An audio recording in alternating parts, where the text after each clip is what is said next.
So Manchester United are taking on Spurs. Spurs come into this match in very good form. They're coming in off the back of 4 wins in their last 5 matches. Of course, Conte has been playing very well. They're solid defensively. They're scoring goals with Kane and with Son. And their only defeat in that last 5 matches came against top of the table Arsenal.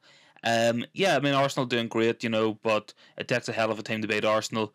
So we already know that at United. But no, seriously, Spurs come into this match really good form, above us in the league. And it's another big match in a very, very big week for Manchester United.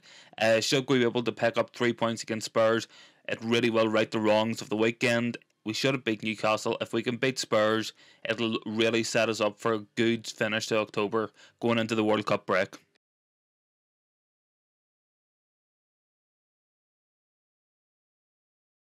So form-wise, Spurs are very much ahead of Manchester United at the minute. 10 matches played, 7 wins, 2 draws and 1 defeat coming against Arsenal. They're sitting third in the league, scored 22 goals, conceded 10, so they're scoring more goals than us and they're conceding less. To say that Spurs have been in better form than us this season is an understatement, but yet we do feel like there's more to come from Conte's side, but they are levelling points with Manchester City for a reason, and this will be a very, very tough match for Manchester United to win. So Tottenham Hotspur are not without their limitations at the minute. They have several players out on the injury list. Currently Dejan Kulusevski's out, Richarlison is out, Tanganga is out. Spurs will be a little bit weakened going forward, especially without Kulusevski. We really did form a great front three with Kane and Son, and Richarlison is now injured as well. So it is weakening their forward options, but they do still have Harry Kane, they do still have Son, and they definitely can cause us a lot of problems, and this will be absolutely no pushover regardless of who's suspended, who's injured for Spurs. They are a very, very good team, very hard to beat, and yeah, we will do very, very well to beat Spurs. If we win tomorrow, it won't be from luck, it'll be because we have played very, very well.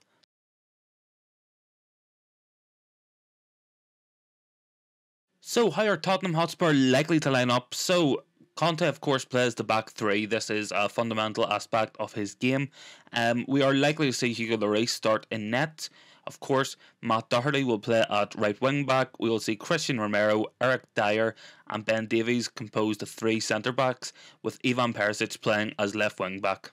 So out of their defensive options, it's Eric Dyer who's really stole the show this season for Tottenham Hotspur. He's been very good, very consistent for both England and for Spurs. He definitely has been their most on-form defender, and he is probably one of the most on-form defenders in the Premier League. So it's going to make a hard job even harder. We aren't scoring goals. Spurs defence aren't conceding a lot of goals. It's not going to be a joyful match for our attacking force, I don't reckon. But yeah, there are ways we can beat Spurs, and we will get into that. So, of course, moving forward, they're going to line up with Emil Højbjerg and Bentancur as their 2 centre mids. They will play a midfield too, so we will have +1 in midfield. Hopefully we can get on the ball, hopefully we can control the ball, and if we have the likes of Christian Eriksen on the pitch, hopefully we can pick a few holes in their back line and try and make some chances happen. Moving forward, it's obviously going to be Son off the left and Kane through the middle. 2 danger men for Spurs, both playing exceptionally well this season. Harry Kane, although he isn't scoring Haaland level goals, he has scored 10 goals already this season. He is on form, he knows where the back of the net is, and we need to do everything we can to keep him out. So what I do find interesting is who's likely to play off the right for Spurs. They could line up with 2 up front and play an extra man in midfield, but I think they'll play Brian Gill off the right. Hasn't played too much this season. He is probably the 3rd choice option out wide for them behind Kulusevski and Richarlison. But yeah, he's a good player. He's a good young player. He's only 21, and yeah, he's going to be dangerous. But what the match will come down to is if we can keep Kane quiet and we can keep Heung-min Son quiet, we'll have a very good chance of getting the result of this match, because they are the 2 danger men for Spurs. That partnership is up there with the best partnerships in terms of goals and assists in Premier League history, and if we can keep them quiet, then we go a long way to keeping the rest of the Spurs side quiet.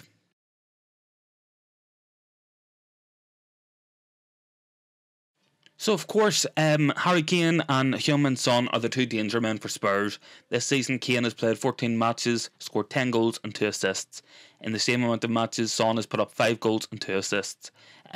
Marcus Rashford is our top goal scorer with 5, and Son has 5, and Kane has double that. These guys are putting the ball in the back of the net, as always for Spurs.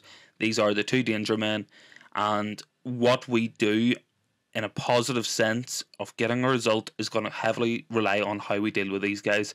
If we are able to keep them quiet, keep them contained, then we will go a long way to stopping Spurs in a goal scoring sense, and that is something that we absolutely have to prioritise. So we're going to need to see Rafael Varane, we're going to need to see Lisandro Martinez doing great jobs on Harry Kane, and Diogo Dalot will have his hands full for the entire 90 minutes trying to deal with Son. Son will take him out wide, he'll take him on the inside. It's going to be a very, very hard match for Diogo Dalot. He's going to need assistance. He'll need Casemiro to shuttle across. He'll also need to see our right winger, be it Antony, be it Marcus Rashford, coming back, covering and helping out the defence, because between Perisic and Son, that left side for Spurs is absolutely fantastic. We need to watch out for them on the overlap, on the underlap. Look out for the connection between Kane and Son. It's an awful lot to deal with, and it's a very, very big ask for our defence to try to keep these two out.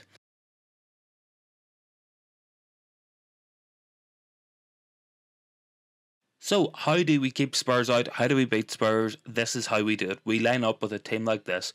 We're going to go David De Gea in net, obviously. Martin Dubravka injured. Tom Heaton just not going to play. It will be David De Gea, regardless of form, regardless of anything else, really. Unless he's injured, he is going to be playing. We will see Diogo Dalot, and we'll probably see Victor Lindelof, Lisandro Martinez, and Luke Shaw. As an alternative, of course, we could see Rafael Varane come in. That would be my preference. I think Varane and Martinez deal an awful lot better with Harry Kane. So, how are we going to beat Tottenham Hotspur? We beat them by playing this team. This is how I think we need to line up. I think it's how we will line up. I'd love us to be David De Gea in nets. We'll have Dalot, Varane, Martinez, and Luke Shaw. I wouldn't mind seeing Malacia play, but I feel like with Kulusevski injured, with Richarlison injured, and Brian Gill likely be occupying that right hand side alongside Matt Doherty, that there's a good chance for Luke Shaw to come into this match and offer us something extra going forward that we don't see from Malacia. Malacia is a very tenacious defender. He's got a lot of fight in him, but he hasn't shown his on-ball qualities enough this season for me. So that is why I'd like to see Luke Shaw play. Of course, moving into the midfield, I'm going to go for Casemiro. I think he's played very well. He's going to have to shuttle across this area. He's going to have to be watching out for Kane dropping in, dropping deep as well to get on the ball, looking for Son. Casemiro is going to have his hands full in this game. But ahead of him, we need to help Casemiro out. We need to be playing Christian Eriksen. If Christian Eriksen is fit, he has to start. Our team is fundamentally broken without Christian Eriksen playing. In the 5 matches that Fred has started this season, we have 3 losses, 1 draw and 1 win, which is a 1-0 win against Ammonia. So fundamentally, for tenhag's system, he needs Christian Eriksen to play. We need more depth in that area, and hopefully with Donny van de Beek coming back, as Ten Hag has announced in the press conference today, that we will start to see a bit more cover and a bit more rotation in those areas. Of course, partnering Eriksen is going to be Bruno Fernandes. I don't think he's been exceptional this season, but due to a lack of options for the most part, he's going to have to play. A lot has been made about his lack of goals and assists, but this is something that United fans and pundits were actually demanding. We demanded that he played safer, demanded that he took less risks with the ball, and now that he's doing that, we're demanding that he's putting up goals and assists again. It's just not within the system for Bruno Fernandes to do that, but he will play regardless. And of course, moving forward again, it'll be Rashford, Antony and Cristiano Ronaldo. I would love to see Anthony Martial play. I feel like he always has a good game against Spurs, but I feel that it's going to be Cristiano Ronaldo. Martial, of course, we just can't rely on him for staying fit. Unfortunately, despite his talent, it's his injury record that's holding him back. We will see Rashford and we will see Antony play. They'll be right up against the Spurs fullbacks. Of course, whenever the fullbacks are bombing on into these areas, it will leave the space that we can hit Rashford down this left-hand side. Marcus Rashford has a great record scoring goals against Spurs, and I hope to see the same from Antony. So, ideally, whenever Perisic and Matt Doherty press on, it'll leave Rashford and Antony up against Christian Romero for Rashford and Ben Davies, of course, for Antony, which I'm hoping that they'll be able to benefit from, that they'll be able to spin in behind and maybe get shots in on goal, try create something for Ronaldo. He's looked very, very isolated at times this season. So yeah, the more we can get Ronaldo into play, the more functional our team is going to be. And he will start. There's nobody else who can start really, unless we went for Rashford through the middle with Sancho on the left. But I feel like it's most likely going to be Rashford left, Ronaldo through the middle, and Antony on the right.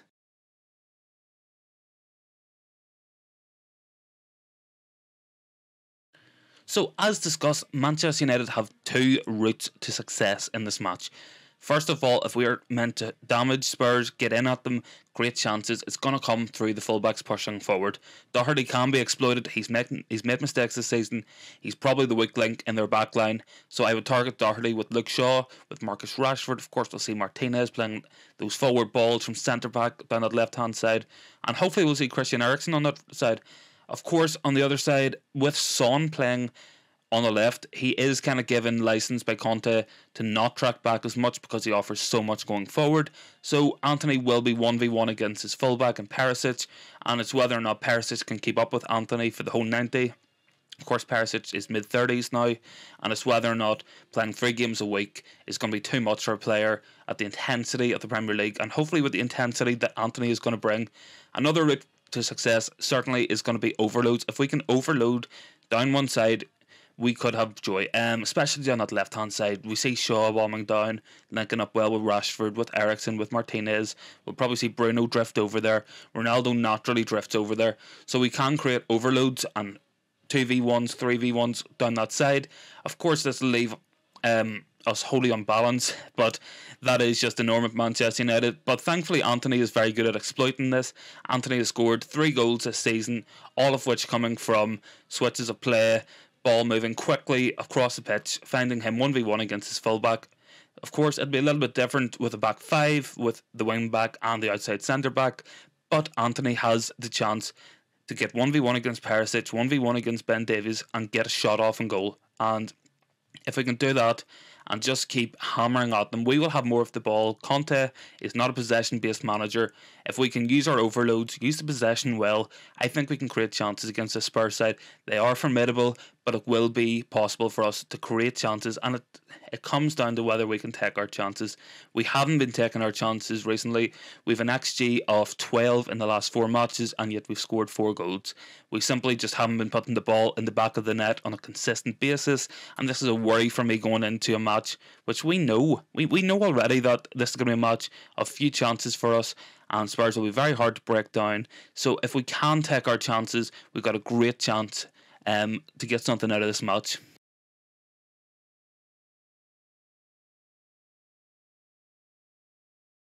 So with all that being said, I'm going to be the eternal optimist. I'm going to say we're going to get a 2-1 win.